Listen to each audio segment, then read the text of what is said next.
안녕하세요. 김어준입니다. 어제 허위 난민 신청을 대행해준 국내 브로커 조직이 검찰에 의해 적발됐습니다. 난민 관련 국내 뉴스는 이렇게 대부분 부정적입니다. 우린 난민을 대체로 잠재적 테러리스트, 불법 체류자로 간주하죠. 난민지회에 관한 국제협약이 채택된 게 1951년이고 우리가 뒤늦게 126개 조인국 중 하나가 된 것도 이미 1993년이지만 그동안 인정된 난민 숫자는 터무니없이 적습니다.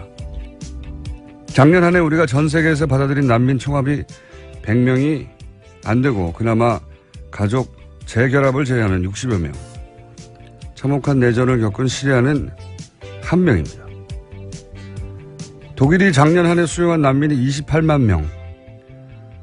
스페인이 작년 17,000명 난민 수용을 약속했다. 실제 1,100명에 그치자 올해 초 우리 집이 당신들의 집이다라는 구호와 함께 바르셀로나에서만 30만 명이 시위를 했죠. 더 많은 난민을 수용하라고. 이 차이는 어디서 오는 걸까요?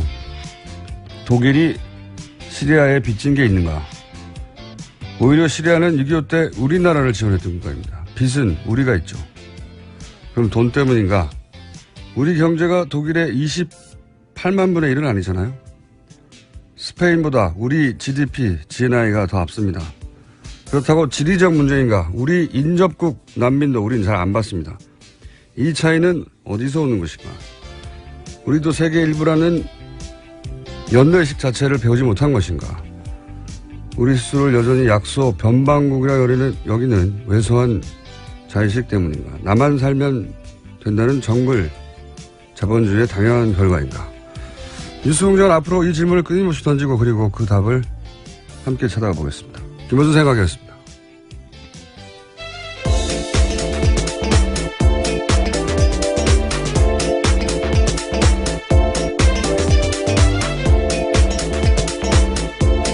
시사인의 김은지입니다. 예. 자, 오늘은 바빠요. 네, 빨리빨리 뉴스가 해보죠. 많습니다. 예, 첫 번째 뉴스는 네, 청와대가 또 박근혜 정부 문건 발견했습니다.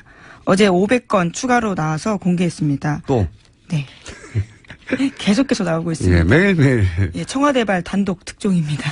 그 왜 중세 배경의 영화를 보면 성지하에 감옥이 있잖아요. 그걸 던전이라고 하거든요. 예. 영화나 게임 보면 거기서 뭐 끊임없이 나와요. 예.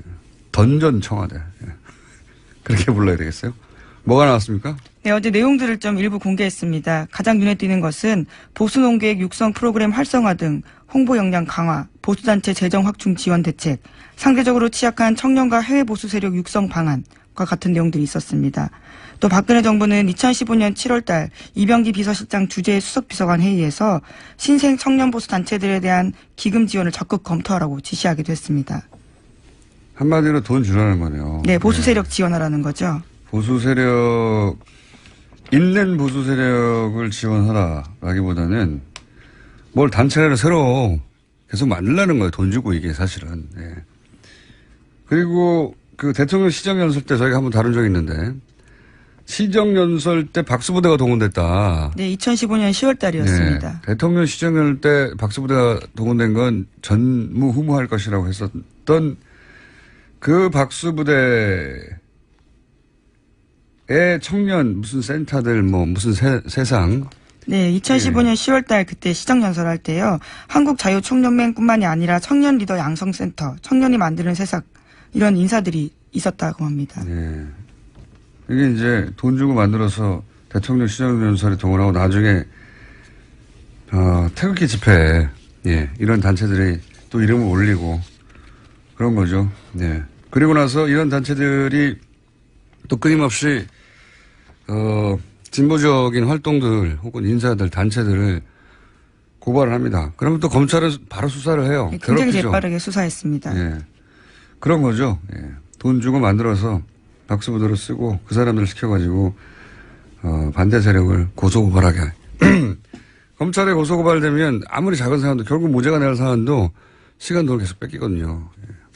그런 걸 한 겁니다. 청와대가. 그런 짐작들, 보도들은 있었는데 청와대에서 이제 문건이 나오기 시작한 거죠. 자, 또 뭐가 나왔어요? 네, 카카오톡 검색에 자동 연관 검색어에 개입하려 했다라는 문건도 있었는데요. 부처 현안 관련 정책 참고라는 문건에는 카카오톡 샵 검색 기능과 관련해서 좌편향적인 자동 연관 검색어 논란이 있으니까 좌편향적 자동 검색. 네, 그렇게 쓰여 있다고 합니다. 샵 제가 카카오를 안 해가지고. 네, 카카오톡 그 문자 메시지를 보내는 창에 보면 샵 표시가 있습니다. 네. 그걸 누르면 자동 연관 검색어가 나오는데요. 포탈처럼. 예, 그것이 일종의 좌편향적으로 되어 있다라고 박근혜 정부는 판단한 겁니다. 예. 박근혜 전 대통령이 그렇게 말했나 보죠. 카톡을 쓰는데 샵을 눌렀더니 정부 비판적인 연관 검색어가 떠서 예, 공장장 이름 같은 것들이 이제 쓰여 있지 않았을까. 이게 사람들이 많이 검색하면 자동으로 뜨는 건데. 그렇죠. 아니 이 정부를 비판하는 검색어 뜨면 안 되지.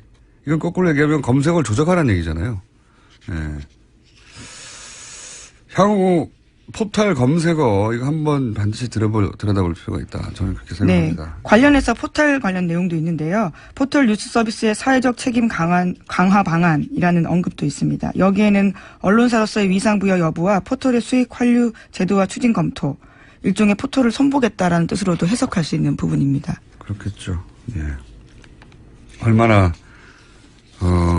그걸 마음대로 하고 싶었겠어요. 예. 그리고 그렇게 개입한 적이 없는가 과연 따져볼 일입니다.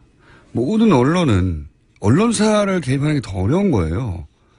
생각해 보시면 언론사들은 기자들로 구성되어 있고 기자들은 차질적으로 누군가 이렇게 개입하고 시키는 걸 싫어해요. 근데 끊임없이 이제 언론에 개입하고 오도하고 언론을 이렇게 하라고 지시하고 협조하고 받으라고 하잖아요. 포털은 그냥 사기업입니다. 일개. 포털은 그냥 회사예요. 그냥 회사. 포털에 언론사들의 기사가 뜬다고 해서 포털을 언론사처럼 미디어처럼 인식하는 경향이 점점 커지고 있는데 실제 그 기능도 하고요. 근데 포털은 그걸 납품받아서 그냥 배급하는 그냥 일개 사기업입니다. 그러니 얼마나 정부가 마음만 먹으면 더 쉽겠는가 개입이. 그 점을 저는 주목해서. 근데 그 결과는 엄청나죠. 예. 그래서 영향력이 훨씬 커졌으니까요. 요새는 카카오톡 한 달에 4만 2천만 명 쓸 정도로 아주 크다라고 합니다. 4,200만 명이겠죠. 아, 예, 죄송합니다. 4,200만 명입니다. 자, 그러니까 다시 한 번 말씀드리지만 포털은 그냥 일개 회사예요. 공공기관도 아니고 언론사도 아니에요. 그러니까 정부가 일개 대기업도요 이렇게 마음대로 하는데요. 포털에 이런 영향력을 발휘하고 싶었다면 과연 안 했겠는가 하는 의구심을 갖는 것은 저는 합리적이라고 봅니다. 네. 실제 그런 문건이 나왔기 때문에요. 더 들여다봐야 되겠죠. 볼 필요가 있다. 또 뭐가 있습니까? 문서가 네, 많이 나왔네요. 예, 관련된 내용들을 계속 좀 보고 알려주고 있는데요. 삼성 관련된 내용도 있습니다.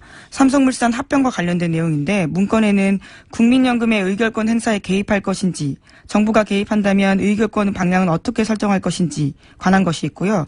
또 해외 헤지펀드의 공격적 경영권 간섭에 대해서 국민연금 등을 적극 활용하되 정부가 대기업을 지원하는 것처럼 보이지 않도록 위원 구성을 신중하게 하고 관계부처가 한 목소리로 대응해야 한다라는 표현도 있다고 합니다. 모든 게 다 들어있네요. 지금 소위 이제 국정농단 사태에 삼성 관련해서 주고받은 거. 그러니까 최순실 정유라에게 지원을 하고 삼성에게 뭘 해줬냐 대가로. 여기 다 나오네요. 다 나와. 그러니까 그렇죠. 예. 대기업을 지원하는 것처럼 보이면 안 된다. 이 말은 자기들도 대기업을 지원하는 거라는 걸 알고 있었다는 거죠. 예. 예, 삼성으로 특정할 수 있는 워딩으로 보입니다. 삼성이잖아요. 네, 하지만 여긴 대기업이라고 써놨는데요. 네. 당시 시점이 그렇습니다. 삼성물산 합병건이 굉장히 논란이 되던 삼성이라는 때였습니다. 단어를 썼을 뿐, 예, 삼성을 지원하는 것처럼 보이지 않도록 해야 한다라고 문서가 나왔으니까, 예, 삼성을 지원한다는 걸 자기들도 알고 있었다는 거고, 그리고 뭐 외부 전문가들을 잘 구성해야 된다. 이런 말은 그 국민연금 그것도 문제가 됐었죠. 국민연금이 이런 정도의 금액을 투자하는 게 아니라 이제 간섭을 하면 의결권 행사 전문위원이 따로 있잖아요. 예, 그렇습니다. 근데 그 외부 전문가들은 반대했단 말이죠. 그러니까 그래서 외부 전문가들 전문위원회에 안건을 올리지도 않고 자체적으로 철회해버렸죠. 그렇죠. 국민연금 기금운용본부 간부들로 구성된 투자위원회 열었습니다. 그러니까 위원 구성을 신중히 하란 말은 반대 의견을 배제하라는 얘기고 문제가 된 게 다 여기 있네요. 예. 빨리 증거를 제출해야 되겠네요. 자, 이게 참네. 득템 정도도 아니고 이게 뭐 신받다 뭐 이런 수준으로 캐고 있어요. 채굴을 하고 있다. 또 나올지도 모르겠어요. 네, 그럴 걸로 보입니다. 또 있습니까 내용이? 네, 또 있는데요. 서울시가 청년수당을 강행하면 지방교부세 감액 등 불이익 조치를 하라는 내용도 있었습니다. 이건 정말 실제 이것도 문제가 됐었죠. 예. 네, 그렇죠. 서울시 같은 경우에는 청년수당 사업 추진했었는데요. 보건복지부가 직권 취소해서 도입 한 달 만에 중단된 바가 있습니다. 이게 내용이 뭐냐면 서울시 지자체에서 중앙정부가 안 하는 복지 정책을 펴려고 하니까 중앙정부는 그럼 중앙정부는 뭐 하냐 소리를 들을까봐 지자체에서 못하게 하는 거죠. 그리고 그렇게 해서 박원순 시장의 지명도나 혹은 인기도가 올라갈까봐 그런 이유도 있는 거고요. 지자체가 하면 중앙정부가 더 격려해야 되잖아요. 그렇죠. 같이 가거나. 근데 이 복지에 관심 없는 박근혜 정부에서 우리 안 하는데 니들만 하면 우리가 안 하는 거 들키잖아. 이거거든요, 심보가. 그래서 쟤들도 못하게 해. 이게 말도 안 되는 건데, 이제 그런 걸 지시했다는 거고요. 서울시장과 못하게 하라고. 그런 겁니다. 네, 그런 게 나왔고. 자, 관련 뉴스 또 있습니까? 네, 그래서 검찰은 청와대 문건을 수사하는 서울중앙지검 특수일부의 검사 수를 늘렸습니다. 모두 8명으로요. 일선 검찰청 특수부 2개 부서를 합친 규모입니다. 늘려야 되겠네요. 수천 건이 나오니까. 문건 관련 뉴스가 많네요. 또 있어요? 네, 이에 대해서 최순실 씨 쪽 입장도 나왔습니다. 어제 이경재 변호사가 재판에서 한 말인데요. 청와대 캐비닛 문건이 기습적으로 증거로 제출되면 피고인의 방어권이 원천적으로 봉쇄된다면서 그렇게 하면 안 된다라고 주장한 겁니다. 검찰이 시도 때도 없이 증거를 계속 제출하고 있다. 이렇게 불만을 표하기도 했습니다. 아니 그러면 피고가 힘들까 봐 있는 증거를 안 내놓나요? 이건 말도 안 되는 소리인데. 예. 그리고 방어권 방어하라고 변호사가 있는 겁니다. 그렇죠. 예. 피고인 방어를 위해서 변호사가 역할을 해야 합니다. 힘들어진다는 얘기기도 하고요. 예. 증거를 이렇게 많이 내면 어떡하냐 이런 얘기기도 하고요. 예. 당연히 증거가 있으면 추가 제출해야죠. 피고가 힘들까 봐 있는 증거를 내놓지 않는다는 게 말이 되나요? 말이 안 되는 얘기였고요. 자, 한 2분 내에 저희가 오늘 게스트가 많기 때문에 2분 내에 제목 싹 스크린하면서 지나가죠. 예, 그러시죠. 어제 정부 조직 개편안 통과했습니다. 국회를 통과했습니다. 그래서요, 미래창조과학부는 과학기술정보통신부로 바뀌었습니다.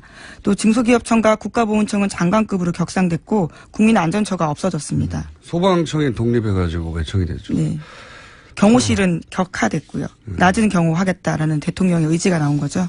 소방청 독립되는 사안은 사실 한번 따로 다룰 만한 일이어서 저희가 조만간 인터뷰를 발의한 이재정 의원을 한번 해볼까 합니다. 자, 다음 뉴스는요. 예, 방산비리 관련된 소식 계속 전해드리고 있습니다.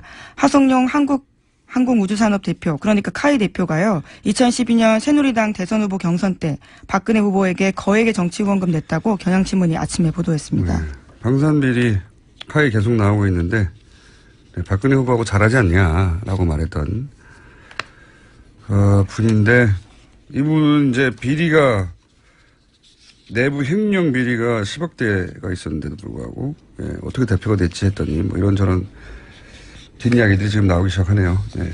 네, 그래서 어제 사임했습니다. 대표이사에서는요. 그리고 또 검찰은 하 사장의 측근인 사임방, 속칭 사임방이라고 하는데요. 핵심 임원들을 소환 조사하기 시작했습니다. 소환 조사 해야 되겠죠. 예. 또. 네, 감사원은 FX 사업의 감사 기간을 한 차례 또 연장했습니다. 이례적으로 3차례나 연장했고요. 애초에 20일 예정돼 있었던 감사를 100일 넘겼습니다. 이건 굉장히 큰 사업이거든요. 차세대 사업. 조 단위로 들어가는 사업이고 감사를 제대로 하자면 잠사할 게 정말 많을 거예요. 예.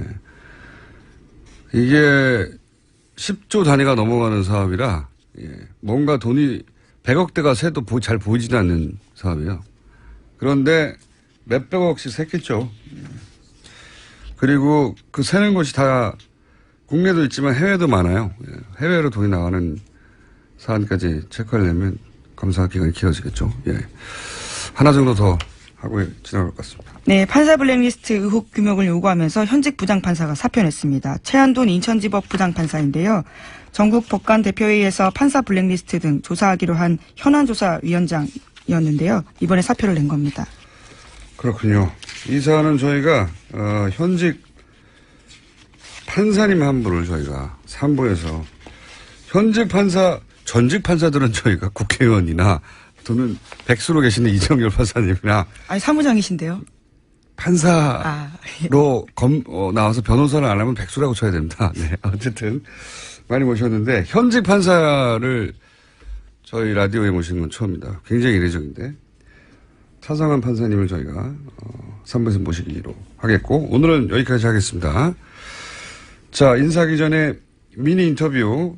원래 저희가 금요일에 쇼미더머니,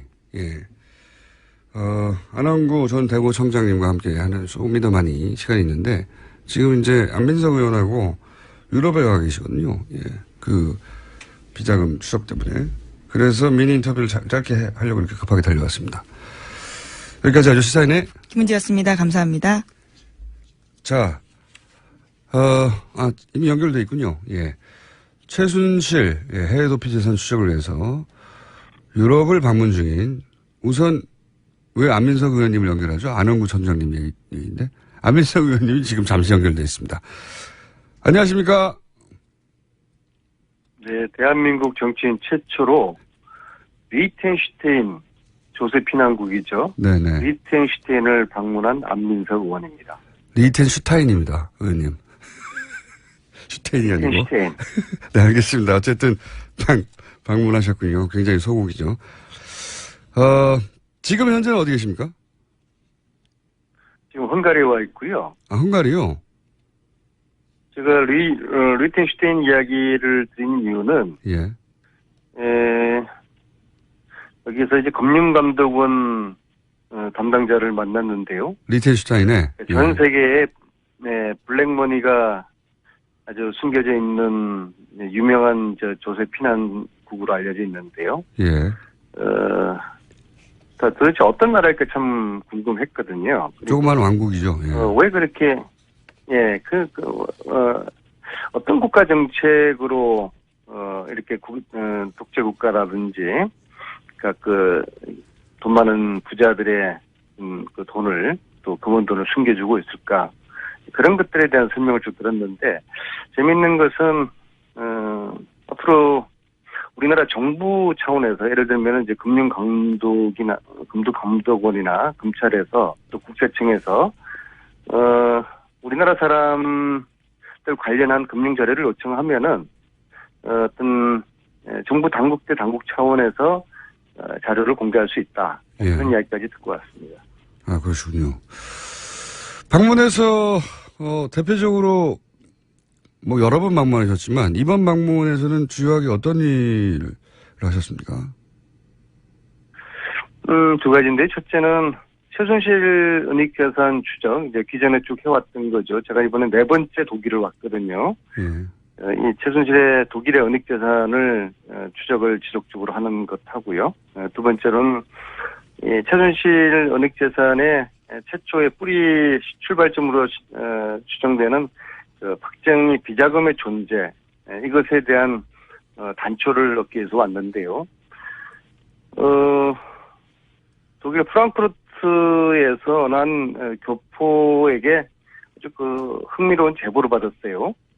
작년에 최순실 씨가 한국 들어오기 바로 직전이었던 것 같아요. 자기 식당에 최순실 정유라 애기 그리고 보모 요렇게만 또 운전기사 요렇게만 밤 늦은 식당 문 닫을 시간에 와서 지금 스위스를 다녀오는 길인데 밥을 달라는 식사를 달라는 이제 요청을 받았다.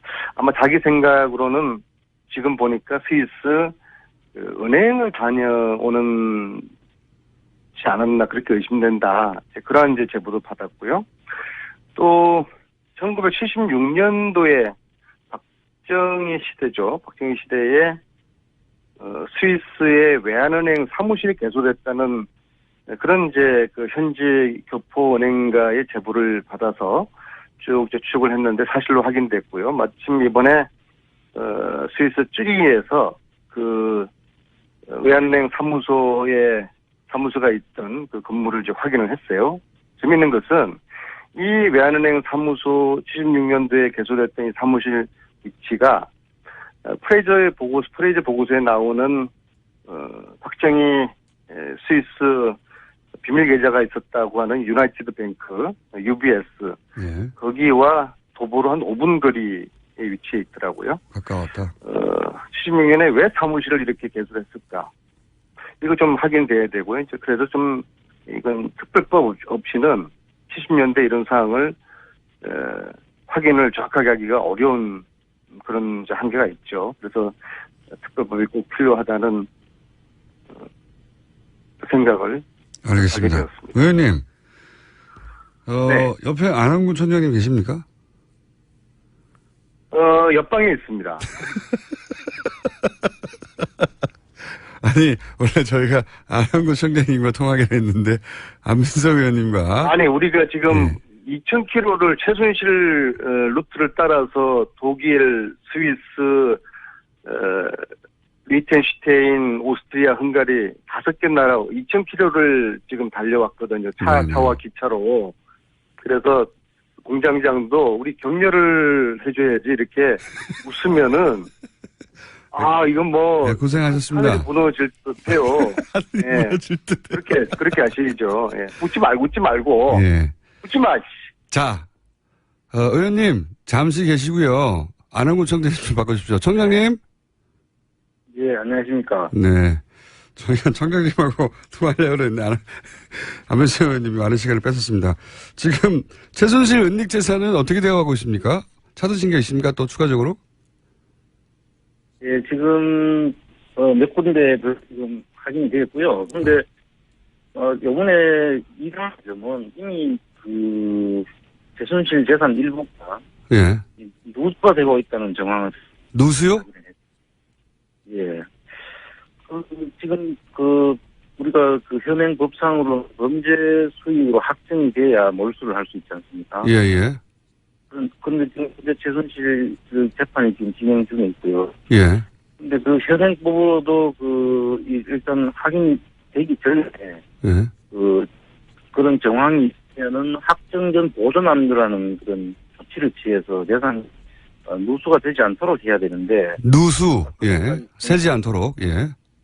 예. 새지 않도록 해야 되는데 이미 일부가 지금 정리가 되고 있는 정황이. 예를 들어서,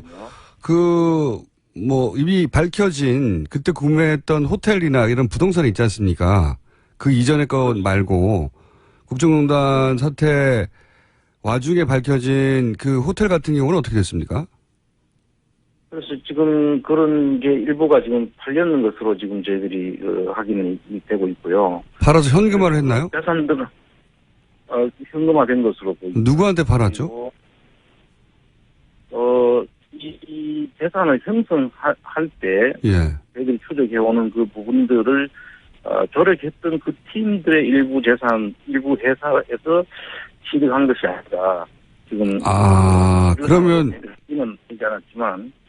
그러면 그 말씀은 그러니까 페이퍼 컴퍼니가 중요한 데 많이 등장했는데 그 페이퍼 컴퍼니가 다시 최순실 씨 부동산을 사는 것처럼 해서 가져갔나요? 그렇습니다.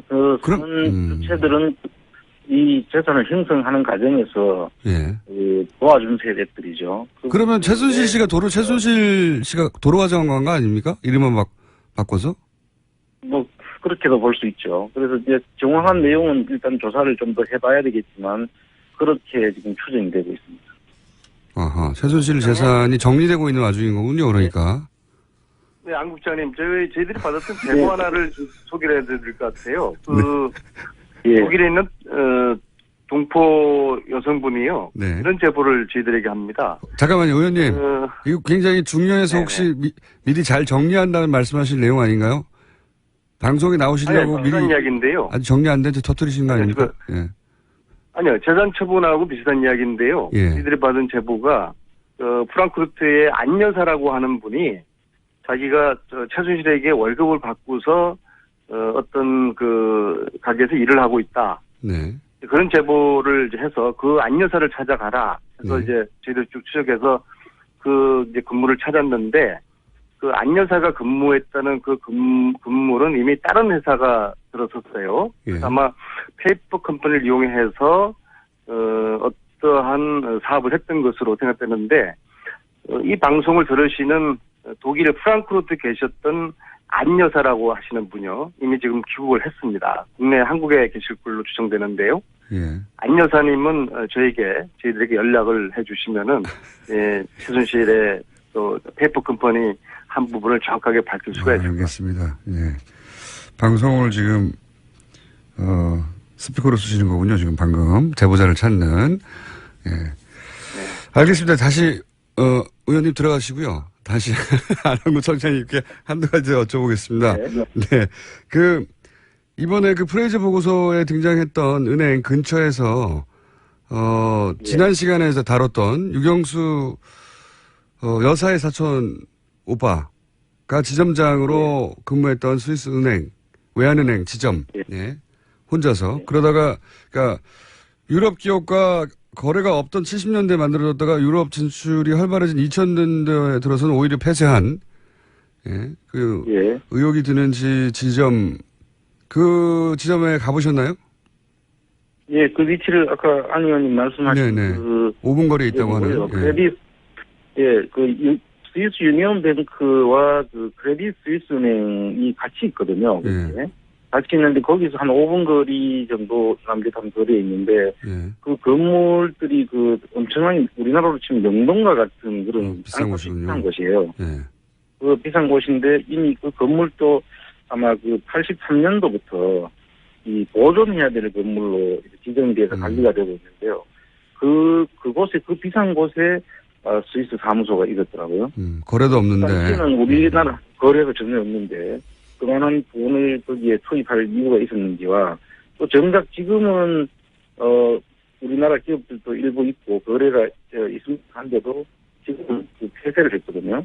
그래서 그 스위스 그걸 이야기해주는 그 스위스의 그 은행원을 오래된 그 경력을 가진 은행원을 제가 만났는데 자기도 봐도 전혀 이해가 되지 않는다고 애들한테 이야기를 해줬습니다. 알겠습니다. 자세한 이야기는 돌아가시면 듣고요. 마지막으로 한 가지만 더 여쭤보면 그 오랜 시간 지금 자비로 지금 계속 그 추적하고 계신데 거기 유럽에서 뉴스공장에 출연한 이후에 유럽에 갔더니 달라진 점은 없었습니까 혹시 총장님? 많이 달라졌죠. 어떻게 달라졌습니까? 여기 와서 놀란 게 그 호수공장 그 신도들이 참 많더라고요. 팬이라고 했습니다. 저들 대구 청량으로 알지 않고 천둥 번개로 알고 계세요. 저희가 하도 심심해서 말씀하실 때 천둥 번개로 효과음으로 넣었는데 그렇군요. 뉴스공장 팬들이 해외에 참 많습니다.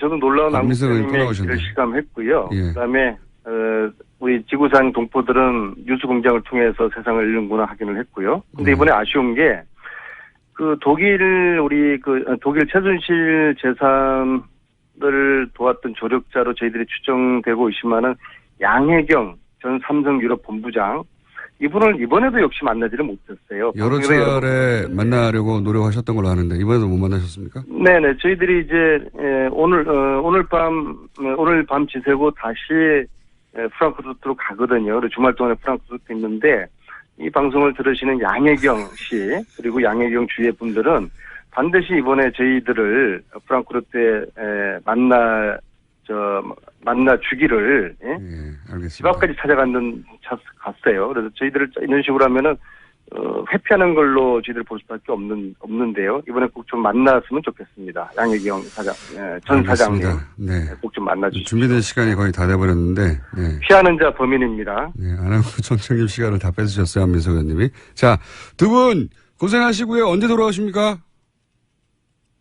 여기 양혜경 사장 만날 때까지 있을 겁니다. 알겠습니다. 다음 저희 뉴스공장 고정 시간에는 두 분 다 돌아오시기를 빕니다. 건강하시고요. 수고하십시오. 감사합니다. 감사합니다. 네.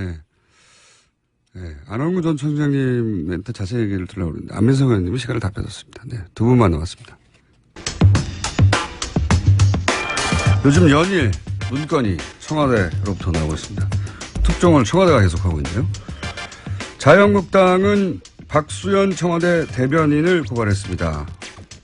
자, 여야 이 문건에 대한 입장이 다른데 저희는 여야 입장이 아니라 전문가의 입장을 한번 들어보려고 이소연 기록학회 회장님 스튜디오에 모셨습니다. 안녕하십니까? 안녕하세요. 예, 기록학회도 있군요. 기록학회하고 기록관리학회 두 학회가 양대 학회라고 일컬어지고 있습니다. 하는 일은 똑같나요? 기록학회는 저는 문헌정보학 전공한 사람이지만 역사학 전공하신 선생님들이 좀 많이 계시고 기록관리학회는 문헌정보 쪽 선생님이 많이 계시고. 예. 알겠습니다. 양대 학회 중에 한 군데 회장님을 저희가 스튜디오에 모시는데 자 이제 이거부터 여쭤볼게요. 이런 기록물에 대한 경험과 사례를 많이 들어보실 테니까 청와대에서 이전 정부의 문서도 계속 나오잖아요. 이거 가지고 이제 처음에는 의인이 남긴 것이다. 그렇게 생각하는 사람들도 꽤 있었는데 그러기에는 너무 많은 문서가 너무 여러 곳에서 계속 나와요. 이걸 가지고 그래서 무슨 음모론적인 차원에서 접근하는 사람들도 있고요.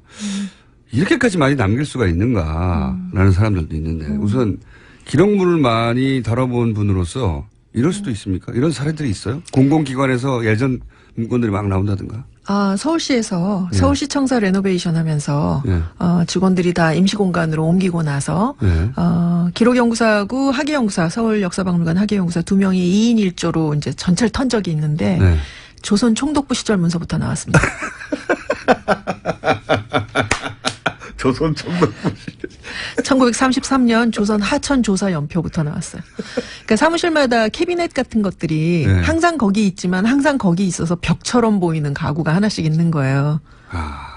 그렇게 그게 하나 있었고 그래서 세종시로 이제 공공기관 이전할 때는 아예 작정을 하고 이관하는 곳에 이제 이때는 중앙부처 중심으로 처음에 그 기록물 관리 연구사들이 다 배치가 된 상황이었으니까 이런 걸 다 알고 다 사무실 직원들 이사한 다음에 다 털어갖고 또 엄청난 거 많이 찾아냈죠.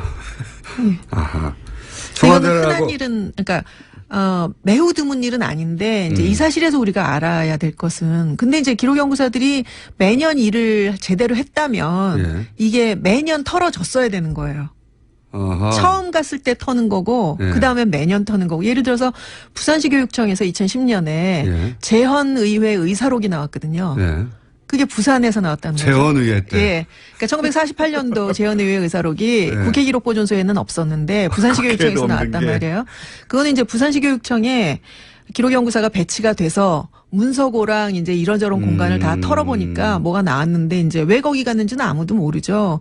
또 국회 직원이 6.25 때 정도에 그걸 들고 피난 갔다가 관공서 어딘가에 맡겼는데 그 건물이 이렇게 저렇게 기관이 옮기면서 교육청에 관할이 됐다. 이런 시나리오가 좀 가능한 상황이죠. 그러니까 지금 그 박근혜 정부 막바지에 문서를 대량으로 파쇄해서 그러니까 청와대 전 직원이 익명으로 이런 인터뷰를 했거든요. 우리가 다 파쇄했기 때문에 남아있을 리가 없다. 말도 안 되는 얘기죠. 저 같으면 가만히 있을 것 같아요. 네. 범죄 사실을 스스로 인정한 경우이기 때문에. 그러니까요. 예. 자기들이 다 없애버렸는데 어떻게 남았지? 그러나 이런 사례는 굉장히 많다. 그러니까 근데 그거는 처음으로 연구사가 배치돼서 털었을 때 이제 오래된 문서가 나오는 거고 연구사가 배치된 다음에는 이게 원래 학자들 사이에 제가 학문적 용어를 애써 보겠습니다. 네. 어쨌든 매년 한 번씩 그거 조사해야 돼요. 기록물 조사를 원래는. 사무실마다에 부서마다에 있는 기록관리 담당자라는 분들이 있어요. 업무는 딴 게 있지만 이제 서무처럼 그 업무를 맡는 분하고 기관마다 배치되어 있는 연구사하고 이제 팀이 되어서 매년 문서들을 정리해서 목록을 작성하고 폐기할지 보존할지 이런 거를 정리를 해야 되는데 청와대에서 참여정부 시절 문서까지 나왔다고 하잖아요. 그 얘기는 뭐냐면은 그 이명박 정부 때나 박근혜 정부 때 청와대는 기록관리 업무를 하지 않았다라는 증거다. 저희는 그렇게 받아들이고 있습니다. 전문가들이 볼 때 이거 일을 안 했구만 이렇게. 했다고 볼 수가 없어요. 예. 그런데 지금 방금 말씀드렸지만 우리가 다 파괴했는데 있을 리가 없어 라는 말이 이게 자기들이 불법을 한 걸 인정한 거 아닌가 싶은 생각이 드는데 맞지 않나요? 그러니까 약간 저는 좀 이해가 저라면 끝까지 말 안 할 것 안 말도 안할 같은데요. 것 같은데. 예, 이게 지금 공무원들이 업무를 수행하다가 뭐 벌을 받을 수 있는 그런 어떤 규정이 많지 않은데 기록물 무단 폐기만은 그래요. 굉장히 큰 벌을 받게 돼 있어요. 대통령기록법에 따르면 대통령 기록물을 무단으로 파기하고 은닉하고 유출하고 막 이러면은 그 7년인가요? 제가 어디 적어놨는데 엄청난 벌을 받게 돼 있는데. 어허. 그러니까 이게 예. 상충되는 주장을 하는 거네요. 그렇죠. 우리가 대통령 기록물을 다 파기할 수 있을 리가 없어. 네, 그거는 라는 주장도 하나 있는 거고 또 하나는 대통령 기록물을 그렇게 공개하면 어떻게 이런 주장을 동시에 하는 거 아닙니까? 공개하면 안 된다는 주장을 크게 하기 위해서 말하면 안 될 내용을 말하지 않았나라는 생각이 좀 듭니다. 그러니까요. 파기했다면은 대통령 기록물을 파기했다는 걸 인정해버리는 게 되는데. 그렇죠. 그래서 저희가 있을 리가 없다는 말을 하다 보니까, 그죠? 예. 네. 엊그제 저희가 이제 그 기록학회하고 투명사회를 위한 정보공개센터, 알권리연구소, 한국기록전문가협회 이렇게 네 단체가 국회에서 기자회견문 발표했는데 거기 요청하는 것 중에 하나가 이 무단 폐기했다는 직접 증거가 나왔으니까 수사하고 고발하라. 고발하라. 예, 그게 저희 요구사항입니다. 이거 무단 폐기 굉장히 중요한 문제죠. 예. 그렇군요. 그것도 범죄 사항이군요.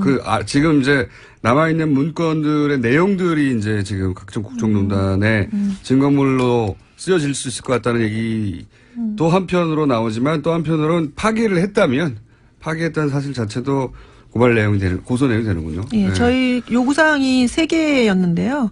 첫째는 이번에 발견된 기록들도 마찬가지고 황권한대행이 이제 위임받아서 지정한 기록도 저희는 그거는 법에 근거가 없는 무리한 정도가 아니라 글쎄 법의 취지에 맞지 않는 잘못된 해석이라고 생각하고 있어요. 그 자체 지정해서는 안 된다고 보는데 그 기록까지 포함해서 이 모든 걸 다 공개하라라는 게 첫 번째 요구사항이었고요.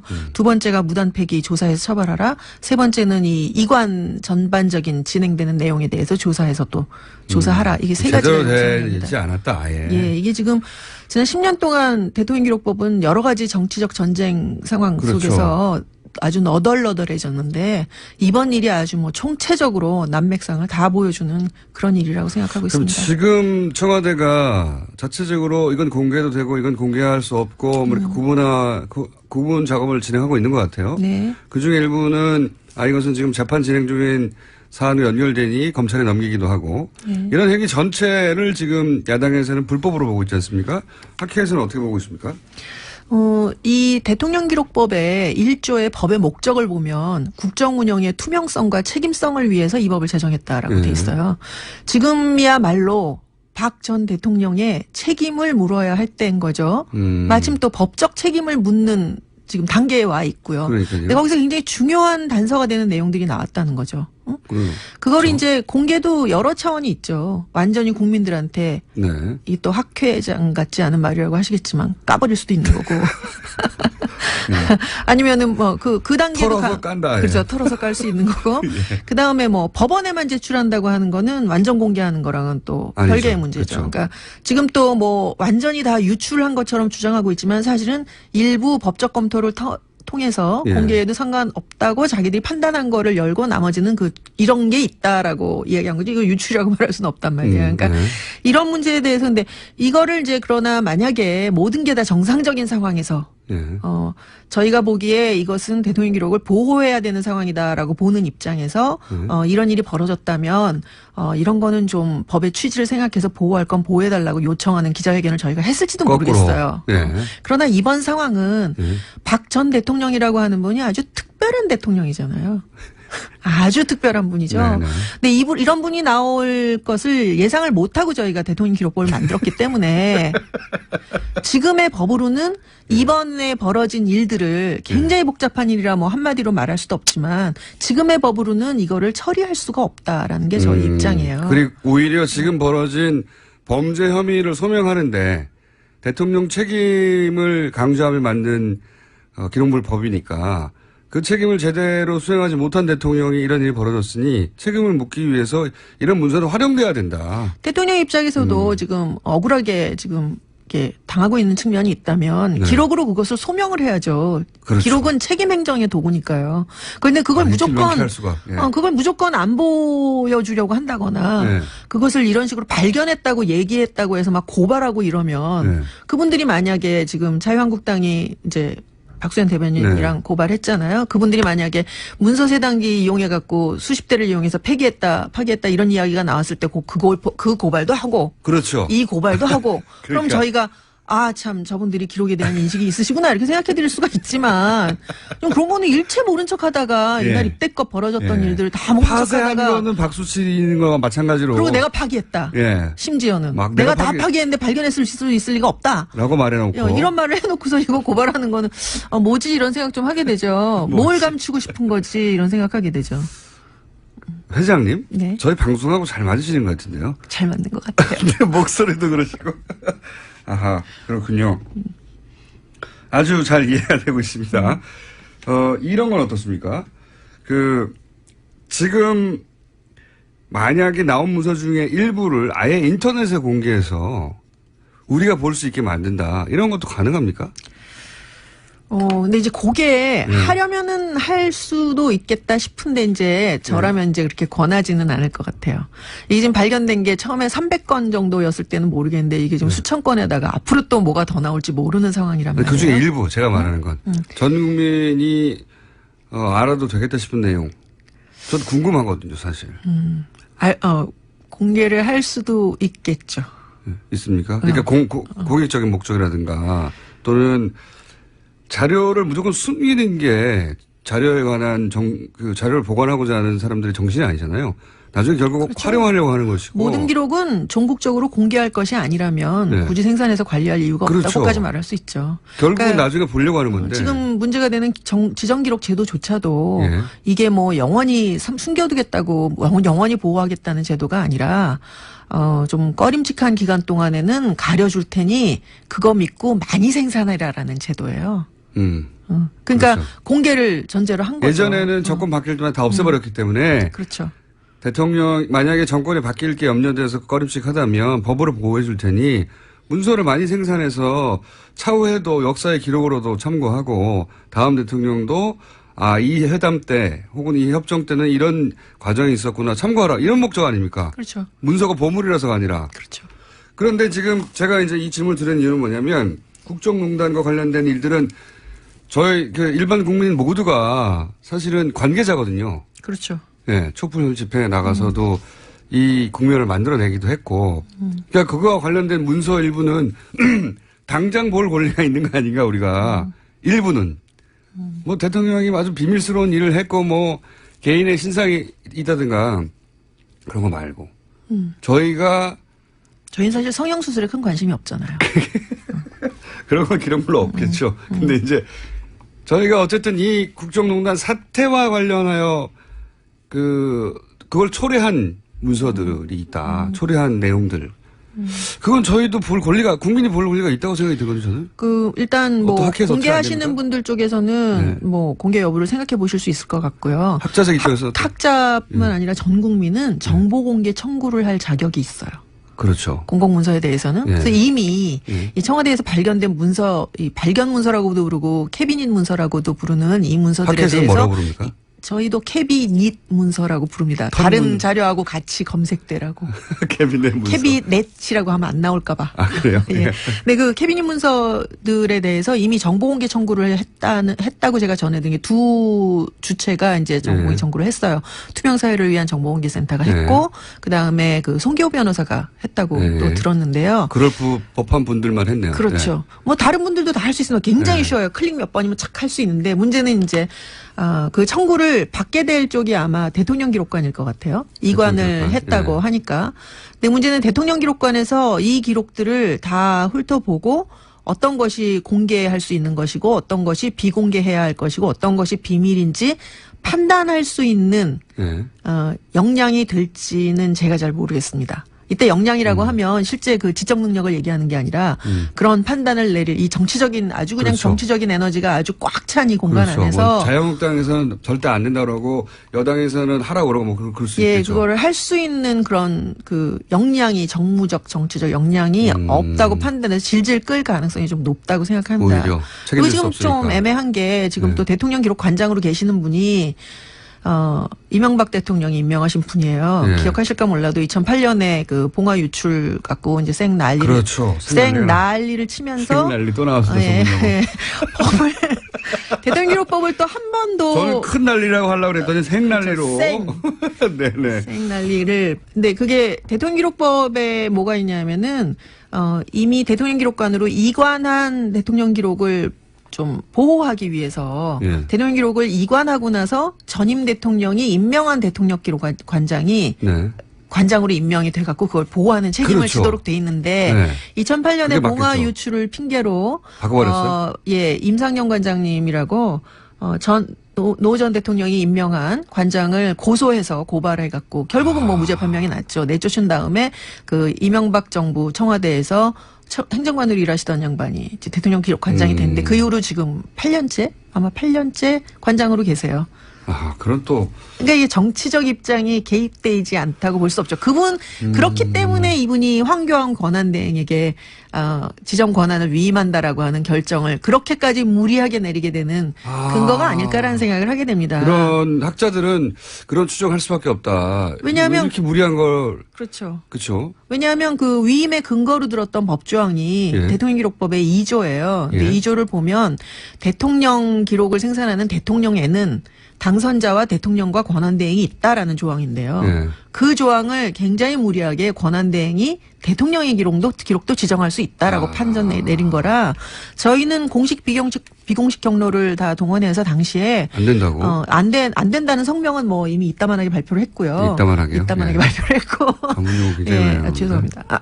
현직 교수님이시고 네, 학회 학회에서는. 회장님이시고 그렇죠. 하지만 저희 방송한테 굉장히 잘 맞는 분이셔서 제가 보기에는 저희가 고정 코너를 만들어야 될 것 같다. 이 기록물이 맨날 유출되는 것도 아닌데 어떻게 고정 코너를 만들까. 매일 아침 7시 반에 와야 되나요? 근데 어쨌든 네. 법적 유권 해석을 법제처 해석을 받으라고 했는데 그 말도 안 들으면서 굉장히 무리하게 진행한 거예요. 알겠습니다. 오늘 여기까지 듣겠고요. 여야의 입장 말고 학자들 양대학회 회장님의 입장 이었습니다. 이수연 기록학회 회장님이었습니다. 감사합니다. 맞습니다. 3부에서 뵙겠습니다.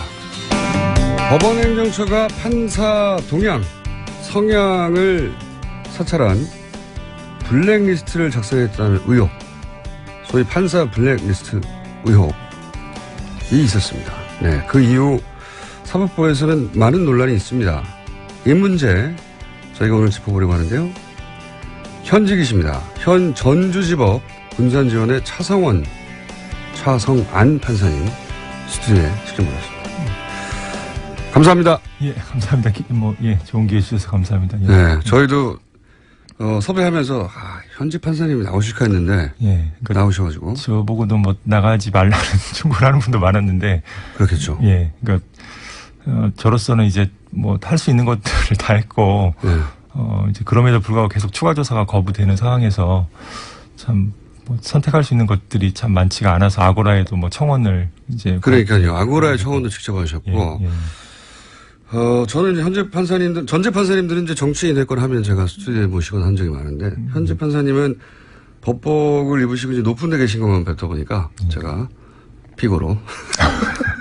앞으로 법정에서 뵙게 될지도 모르니까 제가 정중하게 모시도록 하겠습니다. 뵙게 되면 제가 기피하도록 하겠습니다. 기피하도록 하겠습니다. 자, 우선 이 언론에서 이제 블랙리스트, 판사 블랙리스트. 사법부에서는 뭐 다른 용어로 부르겠지만, 블랙리스트라고 부르는 이 사건. 이 사건이 처음에 어떻게 시작됐는지부터 좀 설명을 해 주십시오. 그러니까 이제 항상 제가 3월 25일 그 국제인권법 연구회라는 그 판사들의 연구단체하고 그다음에 연세대하고 같이 개최했던 3월 25일 토론회가 있습니다. 네. 이제 행정처와 대법원장 입장에서는 되게 불편할 만한 그 제왕적 대법원장의 어떤 권한 분산이나 비대화된 행정처를 뭐 다시 구성해야 된다. 이제 그런 민감한 내용들을 다룬 토론회인데요. 사실 그거를 막기 위한 게 가장 컸습니다. 예. 처음에 대법원장의 권한을 분산해야 된다. 그리고 사법행정처. 법원행정처가 이게 이제 문제가 많다. 근데 이제 그럴 경우에 현직 대법원장이 불편해할 그런 내용을 토론회를 3월에 열었다. 거기에 출발해요. 그런 다음에 무슨 일이 있었습니까?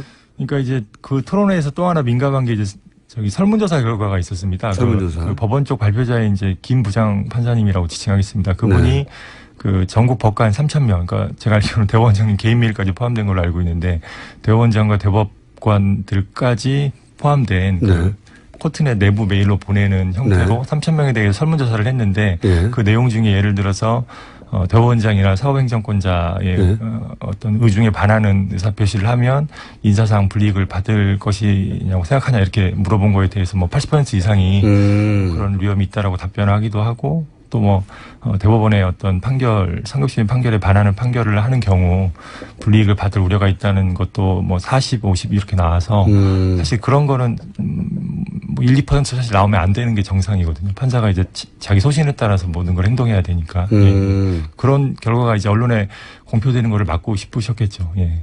아하. 그러니까 전국에 있는 모든 판사들에게 한마디로 말하면 대법원장 눈치를 보느냐. 예, 약간 뭐 단순화하자면 단순하자면 이 그 판사님들은 단순한 문제를 굉장히 어렵게 하셔가지고 제가 단순한 문제로 바꾸겠습니다. 대법관 눈치를 보느냐 판결할 때 본다 80%. 아니요, 그러니까 판결할 때는 그러니까 40에서 50 정도가 이제 그런 절반 정도는 보고.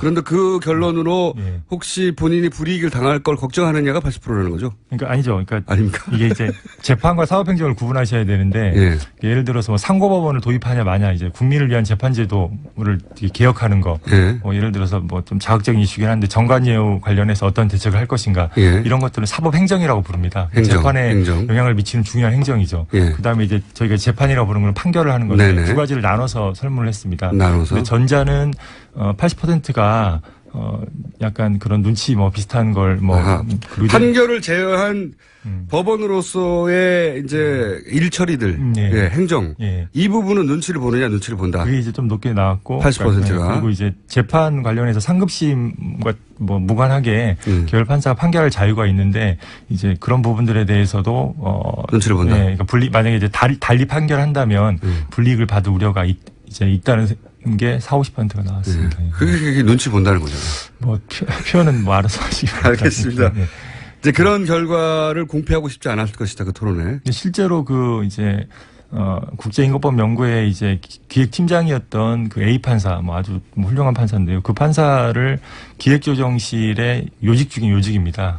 거기 이제 심의관으로 발탁을 해서 실제로 이제 그 양형실장이라고 불렸던 그 이 상임위원이라는 역시 고등부장이신데요. 그분이 실제로 그런 얘기를 했다는 게 이제 나중에 밝혀졌습니다. 그러니까 3월 20일 토론회를 가급적 작게 그다음에 설문조사는 언론에 공표되지 않도록 그런 노력을 해달라. 그러니까 좀 이상하죠. 그러니까 그 행사를 주관한 그 기획팀장이면 핵심 사람인데 그 사람을 심의관으로 발탁해서 오히려 그걸 막는 일을 맡기려고 한 거죠.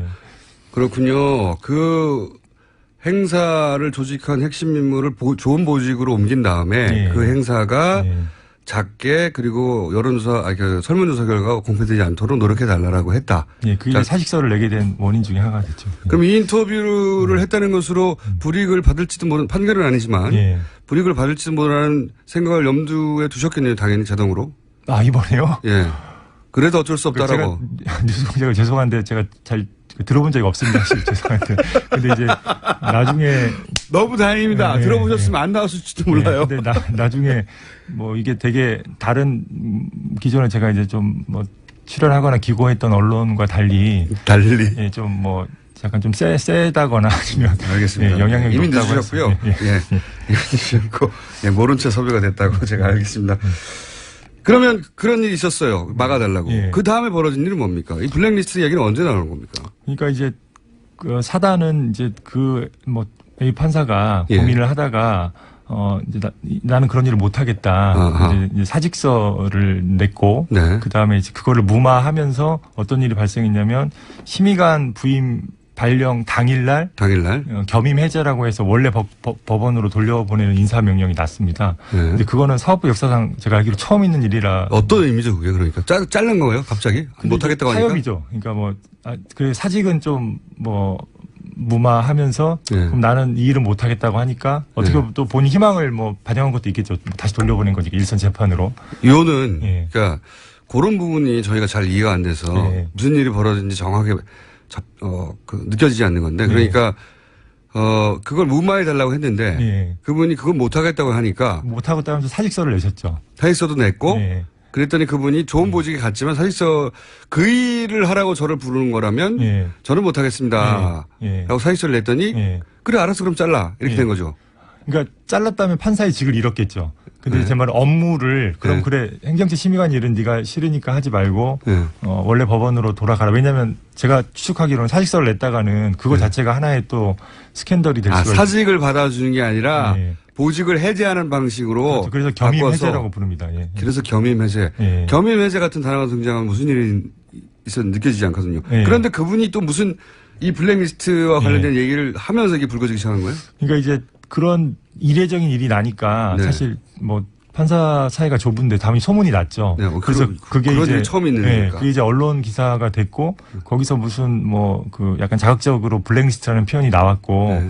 이게 뭐냐 우리가 진상조사를 해보자. 블랙리스트라는 이야기 그런 문건은 어떤 식으로 처음에 거론이 된 거죠? 그러니까 나중에 이제 진상조사 결과에 의하면 예.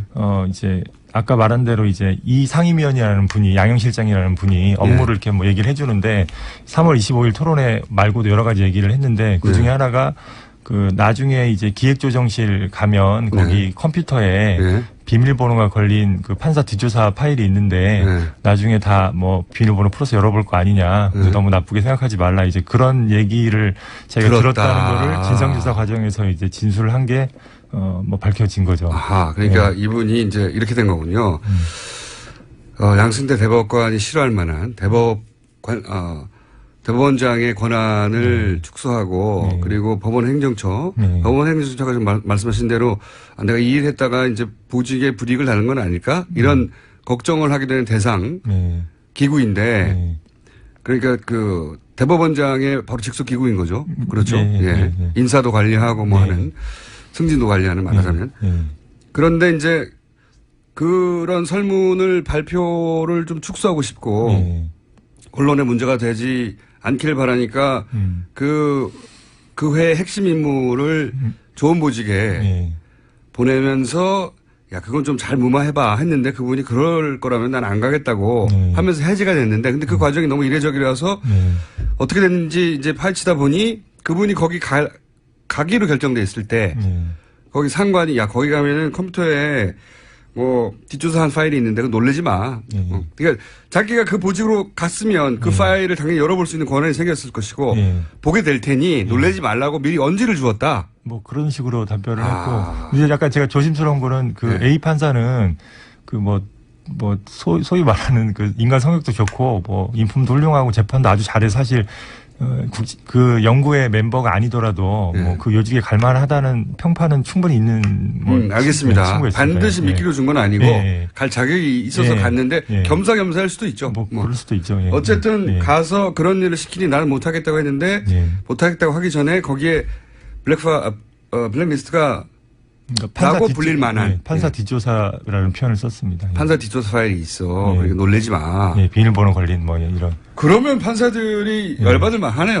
그러니까 이제 당연히 이제 그 연리를 받은 게 이제 근데 문제는 이인복 전 대법관님 10만이 꽤 높다는 분이셨는데도 불구하고 조사를 했어요. 예, 그분이 조사를 했는데 실망스럽게도 물론 이제 사실관계를 많이 밝히셨습니다. 그래서 뭐 예를 들어서 뭐 추가적으로 밝혀진 게 그 중복가입 금지라고 그 이제 행사를 주최한 그 연구회 회원수를 급감시킬 만한 그런 이제 조치 같은 것도 실행이 됐거든요. 그러니까 이제 전문 분야 연구회라고 이거 되게 중요한 거에서 제가 좀 말씀을 드리면 법원의 판사들이 뭐 저는 형사법 연구회 무슨 뭐 의료법 연구회 그런 데 가입돼 있는데 원칙적으로 2개 이상 하나만 가입하고 2개 이상을 못 하도록 되어 있었는데 그게 한 10여 년 전부터 거의 사문화가 됐어요.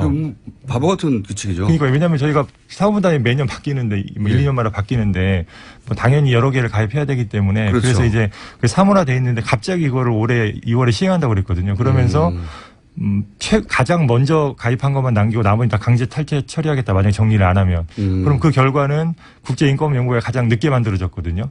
그럼 거기 회원은 그냥 반토막 이상으로 확 떨어지는 거죠. 근데 나중에 밝혀지기로는 그것조차도 3월 25일 토론회를 축소시키기 위한 조직적인 그것도 이제 대비 문건 2개까지 만들어가지고 대법원장을 불편하게 만드는 학회를 어떻게 제압을 할까? 근데 다들 판사들이니까 이게 불법적으로 할 수는 없고 그러다 보니까 있는 규정 없는 규정을 찾고 하다 보니 이미 사문화된 걸 끌어들이는 사실상 동호회 2개 하면 안 돼 이런 거나 마찬가지잖아요. 그렇죠. 근데 이제 그게 심각한 거는 그러니까 고등부장으로 이루어진 그 서너 명의 그 행정처 실장들이 있거든요. 실장님들이. 그 실장님들까지 다 포함한 또 저기 차장님, 처장님, 처장님 대법관이시죠. 그런 회의에서 그런 문건을 만들어서 수차례 회의를 했다는 겁니다. 그러니까 말이 안 되는 거죠. 예. 판사들이 보기에 이게 무슨 조그만 동호회도 아니고 이게 무슨 짓인가 판사들을 상대로 하게 돼서 조사를 요청했는데 조사 결과에 이런 것도 밝혀지긴 했지만 가장 관심사였던 블랙리스트는 사실 밝혀진 게 없나 보죠? 이제 그거 관련해서 기조실에 컴퓨터 자료를, 물적 자료를 동결해서 봐야 된다는 얘기가 초기부터 있었습니다. 왜냐하면 거기 있다고 했으니까요. 그래서 이제 이인복 전 대법관님 말씀으로, 그러니까 그분이 주도하는 위원회에서 요구를 했는데 행정처에서 거부했거든요. 근데 이제 이거 좀 이상한 게 대법원장님이 이인복 전 대법관님한테 정권을 위임해 주셨거든요. 정권이 있는 데가 안 되죠? 그러니까 이제 이상한 거죠. 항명이죠. 어떻게 보면 행정처장이 이제 대법원장님 밑에 있는 거니까.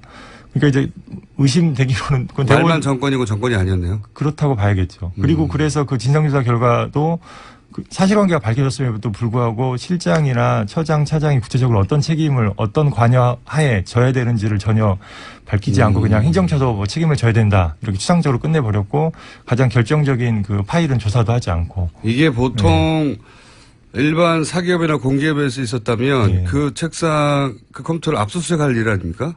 그리고 이제 실제로 이제 그 당시 판례까지 뭐 판사들이 철저해서 검토를 했는데 대법원 판례 중에 그 근로자의 어떤 문제가 있는 행위에 대해서 사용자가 긴급한 경우에 동의 없이 조사할 수 있다는 거에 대해서 대법원이 그거를 정당 행위라고 있습니다. 그래서 위법소송을 조각시킨 예까지 있습니다. 그런 것까지 제가 검토해서 요청을 드렸는데 안 된 거죠. 사법부 내에서 법을 어긴 거네요. 뭐 제가 보기에는 그건 사법행정권자라면 책임 있는 사법행정권자라면 반드시 조사했어야 될 요소 같습니다. 그래서 그러니까요.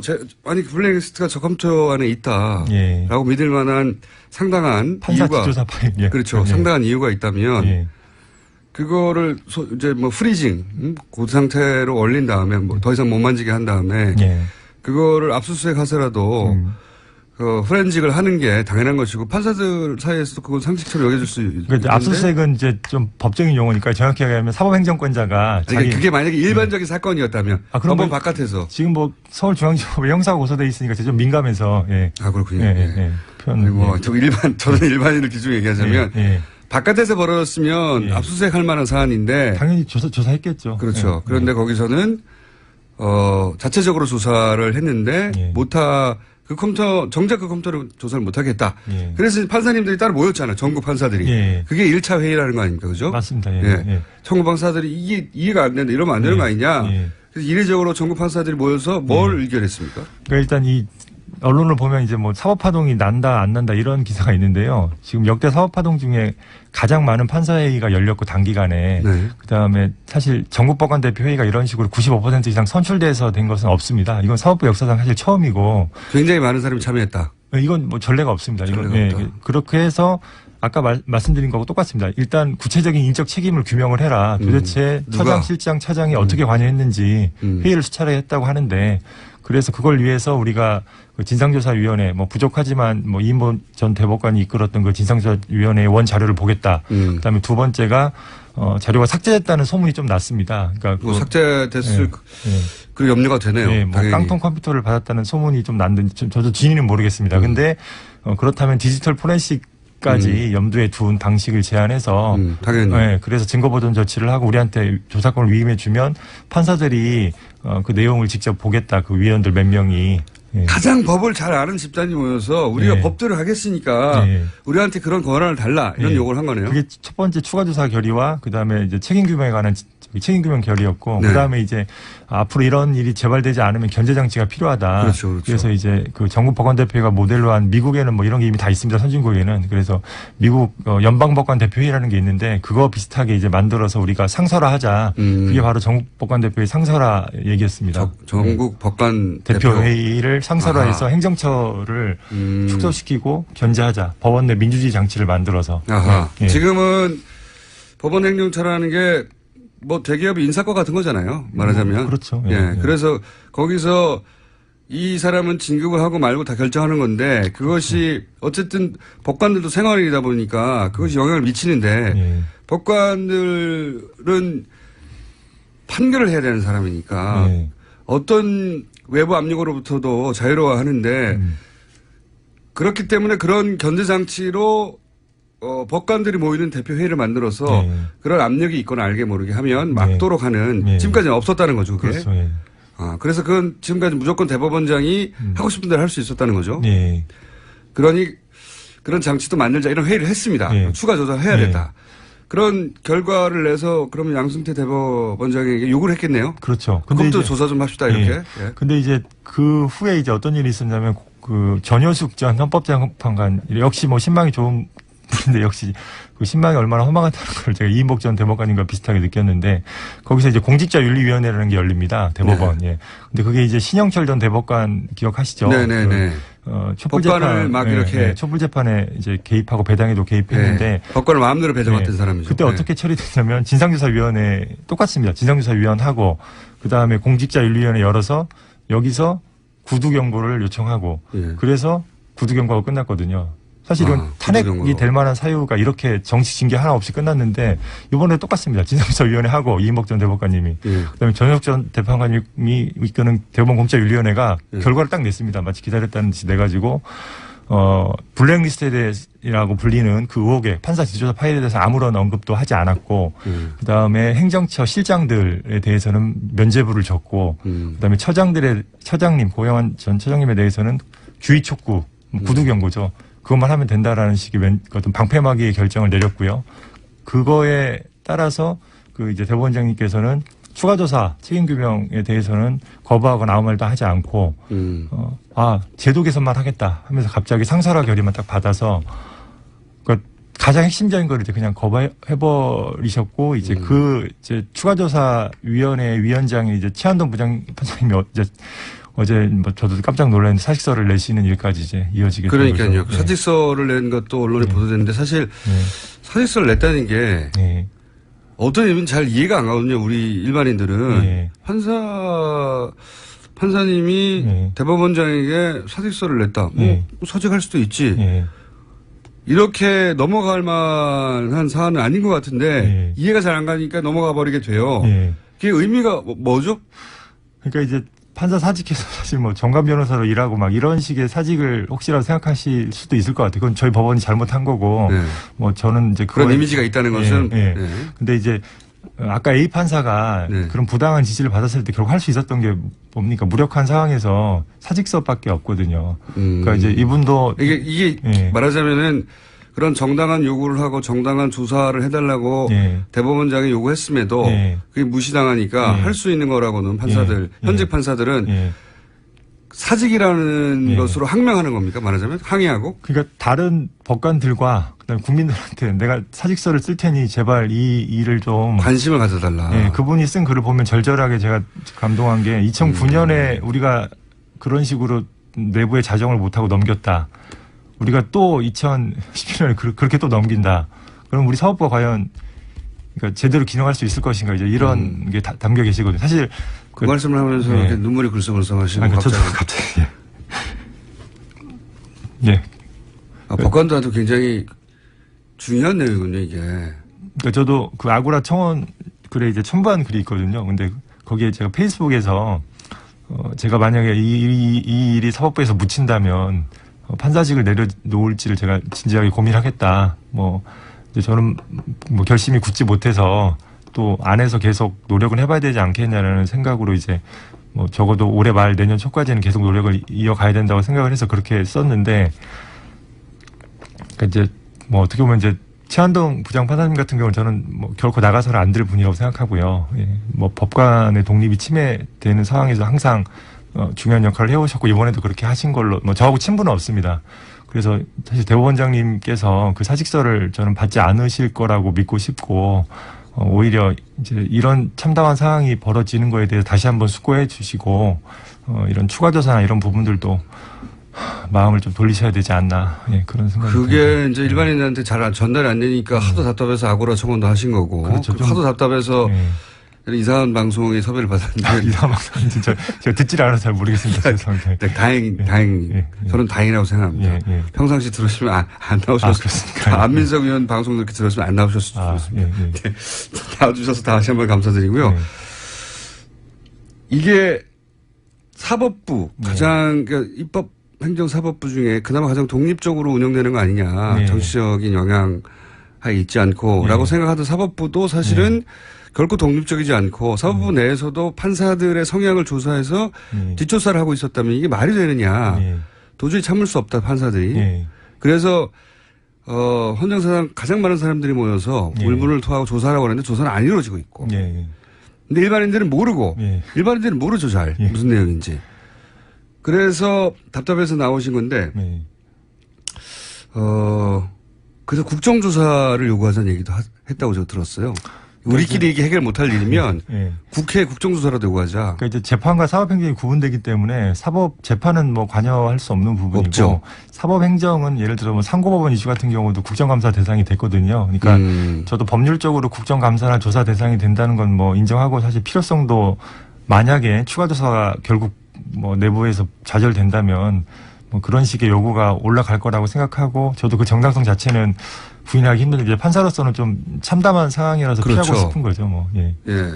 3건 중에 하나인데 스스로 문제를 해결 못해서 입법부에다가 도움을 요청하는 거잖아요. 이 문제, 이 행정 문제 해결이 안 되니까 와서 해결해 달라고 굉장히 심각한 문제, 사법부가 굉장히 위기에 처해 있다.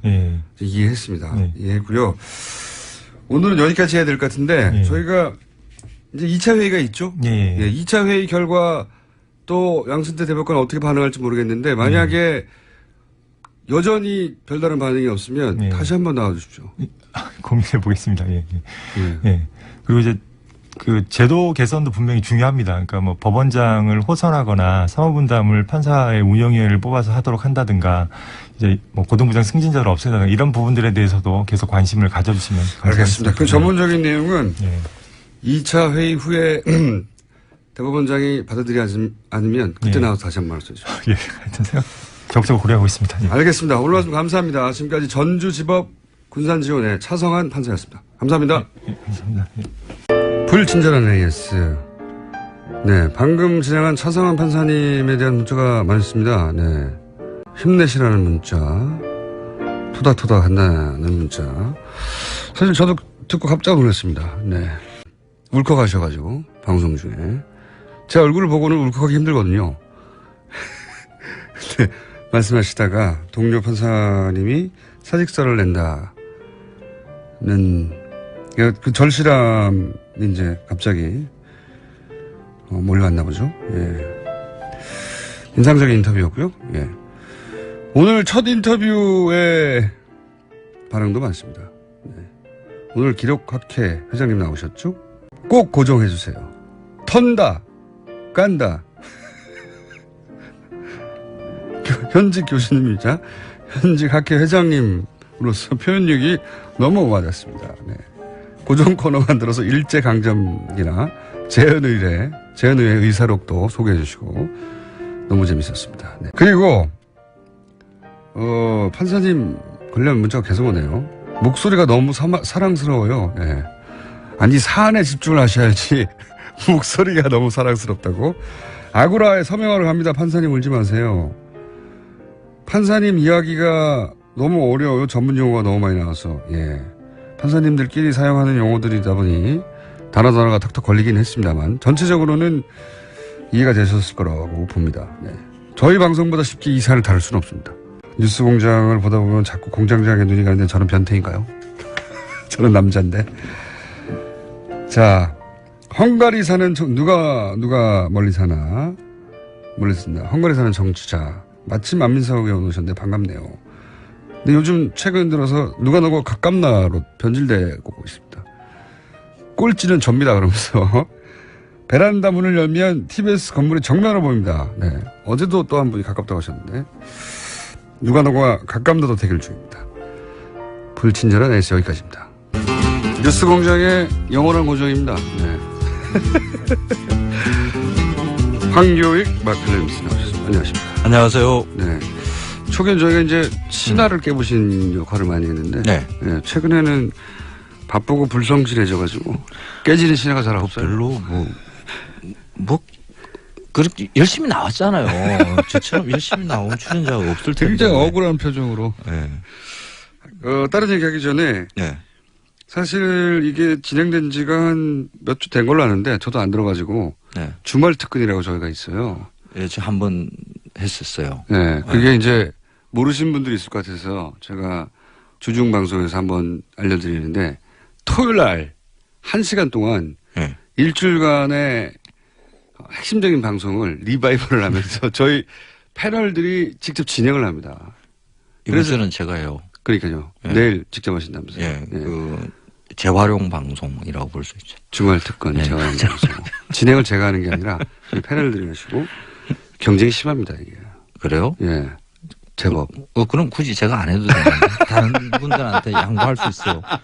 뭐 주말이라고 뭐 특별하게 출연료를 높여주는 것도 아닌 것 같고. 아직 모르셔가지고 주말 방송이 있는지 모르시는 분이 있는데 토요일 날 1시간을 한다. 그래요? 예. 그리고 그때는 제가 아니라 패널들이 직접 진행하면서 보통 저를 까죠.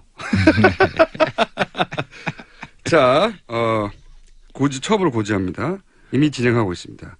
내일은 황교익 마칼럼니스트가 진말 특근을 진행한다고 하고 오늘 주제는 뭡니까? 뭐 지난주에 사실 삼계탕 이야기 하려고 나왔었는데 개고기 얘기만 하다가 네, 개고기 이야기 하러 됐습니다. 또 내일 중복이죠. 네, 중복. 중복입니다. 그래서 그런데 왜 초복, 중복, 말복을 나눴을까요? 고기 먹자고. 굳이 세 번을 나눠가지고. 여름이 사실 길어요. 길죠. 우리 한반도 여름 특히 습하고 막 더 습해졌어요 요즘은. 네, 막 축축 처지죠. 이럴 때 복나라의 풍습들은 우리는 뭐 예전에 조상들이 뭐 속 걸어놔놓고 뭐 개만 잡은 거로 이렇게 이야기하는데 그렇지 않거든요. 천엽이라는 게 훨씬 더 많았죠. 천엽. 네.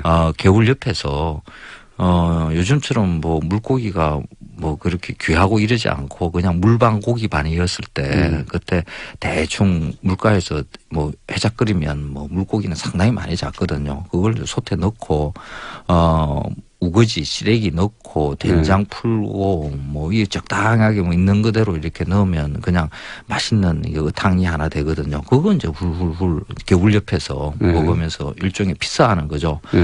그 긴 여름을 이제 3번 그 정도 이렇게 넘기면 또 농사하는데 좀 도움이 되고 뭐 이러니까 막 이게 3번 일부러 계기를 만들어서. 예, 그렇게. 중복이라고 해서 뭐 초복과 다른 것도 없는데. 그렇죠. 그래서 그 개고기가 강력하게 우리한테 머릿속에 이제 들어오는 게 이제 산업화 과정에서 아마 천엽이라든지 이런 것은 이제 뒤로 물러나면서 그게 조금 이제 눈에 보이기 시작했고. 또 해외에서도 뭐 비난을 많이 하고 예, 뉴스가 많이 되고. 근데 보신당 개고기에 대한 거부는 이승만 정권 때부터 있었어요. 그래서 뭐 기독교인들이 특히 했죠. 그래서 뒤로 자꾸 못 먹게 하니까 그 대체로 나온 게 이 삼계탕이에요. 삼계탕이 이렇게 오래되지 않았습니까? 오래되지는 않았어요. 그러니까 복날에 닭을 잡아먹는 풍습은 옛날부터 있었던 거거든요. 그런데 이 닭 탕에다가 삼계 인삼을 강조하는 삼자를 앞에 놓고 뒤에 개탕이라고. 저도 처음에는 숫자 3인 줄 알았어요. 인삼에 3인 줄 모르고 뭔가 3가지가 들어가나? 그래서 3개라고 했나요? 그렇죠. 이게 삼계탕이라는 이름으로 등장하는 것은 1970년대요. 그 이전에도 이와 유사한 음식이 등장하기는 하는데 그때 이름은 개삼탕이에요. 닭이 먼저고 인삼은 뒤죠. 그러니까 원래 이름대로 그러니까 이 삼계탕을 보면 안에 인삼 그 쥐꼬리만한 거 하나 냄새만 나죠. 그렇죠. 냄새만. 달랑 하나 들었잖아요. 그게 인삼이 주 재료가 아니라 보조 재료죠. 그 안에 들어가 있는 뭐 황기나 대추나 밤이나 마늘이나 뭐 그 정도의 역할밖에 안 하는 거거든요. 인삼이. 그런데 그걸 앞으로 삼계탕이라고 내놓기는 사실 마땅하지 않은 거죠. 근데 왜 70년대에 그게 개삼탕 3이 앞으로 나온 거죠? 인삼이 보양 음식으로 인식되기 시작하고 인삼을 대량 재배해서 민간에서 흔히 먹기 시작하는 그 시점이 1970년대입니다. 역시 또 산업화. 그렇습니다. 상품화하고 연결된 거죠. 그렇죠. 근데 인삼을 재배하다 보면 뭐 3년근, 5년근 뭐 이런 것까지 빼내기 그 전까지 중간에 이렇게 솎아내야 되거든요. 처음에는 좀 많이 뿌렸다가 그래서 그 작은 거 1년짜리 이런 것을 미삼이라고 그렇게 이야기를 해요. 그런데 이런 것은 별로 그 상품 가치가 없었는데 채삼이 되지 못한 그렇죠. 약한 놈들. 근데 이걸 그때 이제 냉장 유통하는 이제 시스템도 만들어져요. 그냥 수삼 상태로 여름에는 이렇게 운송하는 게 그냥 썩어버리거든요. 인삼이 의외로 수분이 많습니다. 잘 썩는군요. 그래서 뭐 근삼이나 홍삼 상태로 보관하고 유통을 했었는데 70년대 들어오면서 수삼 형태로 운송 보관이 가능해지니까 이걸 본격적으로 닭에다가 이걸 넣고 삼을 앞에 내세우자. 그렇죠. 그래서 그리고 인삼이 보양식에 굉장히 좋다. 그렇죠. 라고 신화가 만들어진 게 그렇게 짧습니까? 역사가? 뭐 길게 봐서 한 50년, 뭐 짧게 한 30년, 40년. 삼계탕은 적어도 막 2000년, 3000년 된 줄 알았더니 50년이네요. 예. 그 조선의 문헌에 삼계탕 이런 거 존재하지도 않고요. 그런데 그 닭을 구워서 먹는 탕이기는 한데, 그러니까 조선에 비해서는 사실 우리가 뭐 인삼 하나 들었다는 것 뿐이지 그렇게 맛있는 닭 음식으로 먹는 것은 안 해요. 음식이 발달한 건 아니다. 더 그렇죠. 고도화되고. 그렇죠. 세련되신 게 아니다는 거죠. 조선시대보다 오히려. 그 삼계탕 안에 뚝배기 하나에 닭 한 마리 달랑 들어가 있잖아요. 밥이랑 몇 가지 재료들. 닭 한 마리 뚝배기 안에 들어가는 닭 사이즈 그게 닭인가 하는 생각 한번 해보셔야 돼요. 작죠. 거의 병아리 단계에서 갓 벗어난 중닭 정도. 그 중병아리라 그러죠. 그 정도거든요. 저도 닭을 키워봐서 압니다. 한 20며칠. 애완동물 왜 그 삐약삐약 그 초등학교 앞에서 팔았잖아요. 보통 죽잖아요. 그렇죠. 제가 키운 건 닭으로 컸어요. 닭으로 컸는데 열심히 키우셨네. 제가 잡아먹은 건 아니고요. 사고사를 했거든요. 사고사를 해서 제가 묻어주려고 그랬는데 어머님이 끓였어요. 그거 드셔야죠. 눈물을 흘리면서 맛있게 먹었죠. 그 먹는 식용가충은 반드시 먹어야 됩니다. 죽으면 먹어야 됩니다.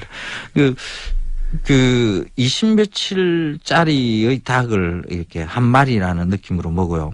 옛날에 20며칠짜리 그걸 연계 뭐 이러거든요. 그 연계라는 말이 나온 것은 옛날에 이제 연한 닭, 연계라는 말에서 말이 연계로 나중에 영어가 붙어가지고 연계가 된 바뀐 겁니다.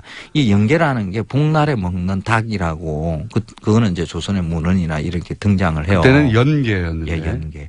이게 왜 연계냐면 복날 되면 딱 맛있는 닭이 만들어지는 게 봄에 병아리 깨서 이걸 키우다 보면 복날쯤 오면 보통 한 3개월 이상 정도 돼요. 한 100일 정도 이 정도 이르거든요.